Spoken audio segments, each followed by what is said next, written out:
Bonjour, c'est Malek, au service de bienveillance.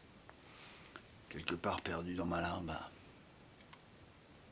au fin fond du vide de l'espace. Quelque part à l'autre bout de l'univers. Bon, je vous envoie ce message pour vous aider à lutter contre des sentiments qui cultivent l'ombre qui est en vous. La rancœur, la jalousie. Un des meilleurs moyens pour ne pas être trop rancunier ou trop jaloux, c'est d'apprendre à apprécier ce qu'on a, à aimer ce qu'on a et à aimer ce qu'on est. Bien sûr, si on a des conditions de vie dignes et respectables, si on a des choses qui sont... si on a un minimum de confort, on va dire. Si on ne manque pas de l'essentiel. Apprendre à apprécier ce que l'on a, les petites choses de la vie, son toit, d'avoir à manger, de l'eau, les choses essentielles, de l'hygiène, des toilettes, de l'eau courante. C'est précieux. Un peu de quoi payer, des petits plaisirs, des petits loisirs, à manger, des vêtements chauds, pas avoir trop chaud l'hiver, pas avoir trop froid l'été. Non, c'est l'inverse.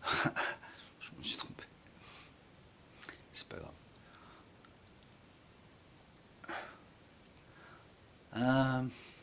Apprendre à aimer ce qu'on est, regarder ses qualités, cultiver la lumière qui est en nous, et se dire, ouais, je suis pas si mal que ça, je suis un mec pas si mal que ça. Apprendre à s'aimer un peu. Je sais pas qu'il faut s'adorer, ça devient du narcissisme. Faut pas aller jusqu'au narcissisme, il faut s'aimer un peu quand même. Pas oublier qu'on a une petite tâche là, et qu'on sera jamais le meilleur des hommes. Un homme pas trop mal, ou une femme pas trop mal, c'est déjà pas mal. Et puis, apprécier, apprendre à apprécier ce qu'on a, son confort, les temps libres que l'on a, apprendre à apprécier son métier, les bons moments, cultiver de bonnes relations pour que le travail se passe le mieux possible.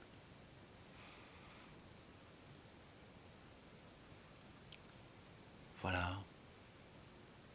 C'est plus philosophique que psychologique, mais il y a un peu les deux en fait. Apprendre à apprécier ce que l'on a et ce que l'on est.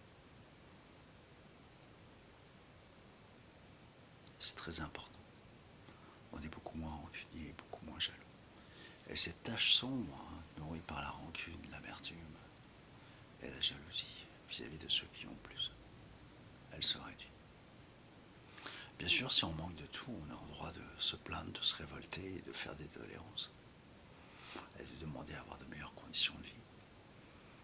Je suis pas pour la lénification, c'est pas un processus lénifiant où on accepte tout et c'est un processus de la pensée par lequel on apprécie ce qu'on a, mais quand même on est en mesure de demander des choses quand on manque de quelque chose d'essentiel.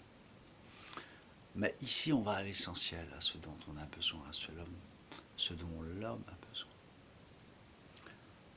Voilà, c'est toujours dans un esprit de bienveillance que je communique avec vous, mes amis, mes frères, mes sœurs, les êtres humains et les espèces amies qui peuvent être sensibles à ces discours. Je reste là, dans ma limbe, perdu dans le vide de l'espace, à l'autre bout de l'univers. Je suis décédé. Je vous écris depuis ma limbe, gardé par le gardien des limbes. Moi aussi, je suis ombre et lumière.